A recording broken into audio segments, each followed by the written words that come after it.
What is up, YouTubeverse? I'm Bugs Bunny, and today I'm here to give you my 2 pence on breeding in Pokemon Sword and Shield. So we'll discuss the ultimate guide, what is breeding, what you want to breed, and how to do it. So firstly, breeding in its basic form is putting 2 Pokemon in the nurseries and getting a baby egg from them. So we want to make the best out of the best Pokemon, and this is done through IVs. Individual values, or IVs, are a hidden modifier in game that determine how strong a Pokemon's stats can get. Think of it as its generic makeup. That's why you can look up a Pokemon's stats and you're given a range. Here's an example of all the Pokemon I've caught at the start of the game. IVs range from 0 to 31. Although we can't see the IVs, different ranges are given to us to determine what the Pokemon's IVs are, but the only one we're interested in is the best. Breeding is slightly different. You get 3 IVs that are randomly generated, and then you get another 3 taken from either parent. For example, if we're breeding a Scorbunny, we're taking 3 IVs from either parent. We could take all from one, or we can take 1 from one and 2 from the other. It's super random. Now, through techniques and manipulations, you can affect these stats. You can become a Pokemon geneticist and breed the very best that no one ever bred. Not only can you pass on these IVs, but you can also pass on moves. These are known as egg moves and is done by breeding with another species of Pokemon who have said egg moves. Before you mash any 2 Pokemon together, there are limitations. Every Pokemon is put into 1 or 2 egg groups, which determines which Pokemons it can breed with, as long as they share those same egg groups. When crossbreeding this way, the Pokemon produced will always be the same as a female Pokemon. So I think we should just put it out there, you cannot have 2 males or genderless Pokemon breed together to get an egg. But you can throw Ditto into the mix, and I guess it can just make itself into anything, so yeah. This is the only time I feel like Ditto is essential. Other than that, I feel like Ditto is super overrated because once you have loads of different Pokemons in different egg groups, it makes breeding a hell of a lot easier. But it is nice to have a 6 IV Ditto that can breed with anything, especially if they're foreign. Pokemon Sword and Shield has introduced this new feature that it's super amazing for breeding. As before, you'd have to compound your breeding, so you'd have to breed the one with the egg move and then breed another with an egg move and then use that one and then breed more egg moves on top of it. But now you can just transfer the egg moves between parents. So say for example you have 1 parent without the egg moves and 1 with the egg moves. Go to the Pokemon Move Forget in the Poke Center, make sure you have enough space to learn the moves, put the 2 together into the nursery for a few steps. I usually wait for an egg and then decline it and then go and take them out and then the moves are transferred. So what's really cool about this is that the genders don't matter, so you can put in 2 males or 2 females as long as the same species and the same evolutionary stage. That's important for them to transfer. I haven't been able to do it otherwise unless they're the exact same. Also, glowing Pokemon have a chance for egg moves, so catching one of them, you won't have to breed it on, you can just transfer it onto your main Pokemon. Another thing you can pass down is Pokemon's abilities. So each ability has an assigned slot, so 1, 2, and 3. Number 3 is a hidden ability. The only way to get hidden abilities in Pokemon Sword and Shield is through raid battles, and even then it's only a chance of a Pokemon having its hidden ability. So for me personally, I like breeding the hidden abilities of every Pokemon just because you can breed it off and you can use an item, ability capsule, to take it off. But you can't breed it on and you can't get the hidden ability unless you already have it, if that makes sense. So for our example, we will use Rookidee as you can get his hidden ability in game. When he evolves to Corviknight, he does change to Mirror Armor, but it's still his hidden ability. He cannot change into one of his other 2 abilities. He will always have his hidden ability.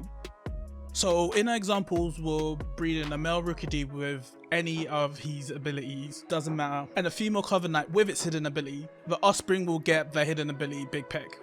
Now imagine a male Rookidee with its hidden ability with this female Corviknight, but the offspring can't inherit the hidden ability this way. Throw in a Ditto and then once again you can get an offspring with the hidden ability. And those are the only way to transfer them. Yes, you can even inherit Pokeballs through breeding. And I kid you not, this is actually a thing. Even though we only see them for 3 seconds, the upper echelon of breeders want certain Pokemon in certain balls. Especially those rare balls you only get 1 of in-game. Those are like top tier breeds. So we have our male Rickety in a quick ball. We have our female Rickety in a heavy ball. And the offspring has a 50-50 chance of being in either ball. Now, if you change the female to a Corviknight in a heavy ball, FYI, if anyone has one to trade, let me know. If both Pokemon aren't the exact same species at the same evolutionary stage, then the Pokeball will always be the female parent's Pokeball. A male with a Ditto, the offspring will have the male's ball. Regardless of Ditto's ball is completely irrelevant.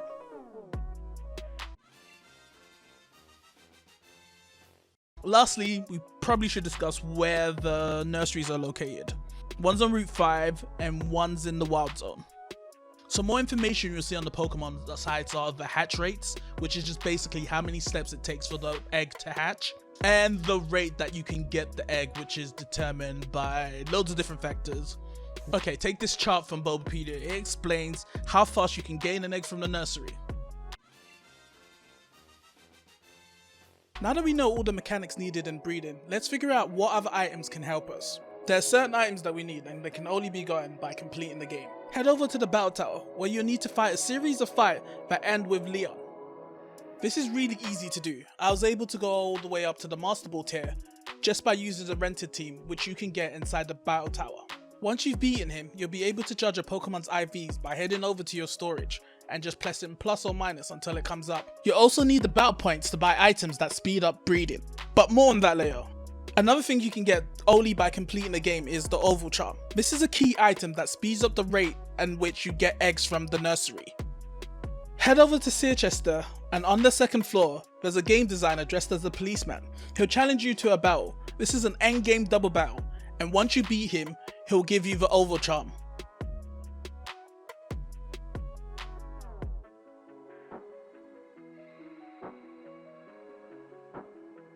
One of the most essential items you'll need is the Destiny Knot. Without the Destiny Knot, you're guaranteed 3 IVs. But with the Destiny Knot, you're guaranteed 5 IVs from either parent, which makes it much easier to get competitive Pokemon as you're not as reliant on RNG. This is rather easy to buy. It's only 10 battle points and you can get from the lady on the right in the Pokemon Center. One other item you can get for battle points is power items. Each power item has a corresponding stat which it affects. Essentially what it does is locks that stat from always being passed down to the offspring depending on what parent is holding it. It doesn't guarantee you 4 IVs, instead what it does is forces one of the 3 IVs to always be that stat.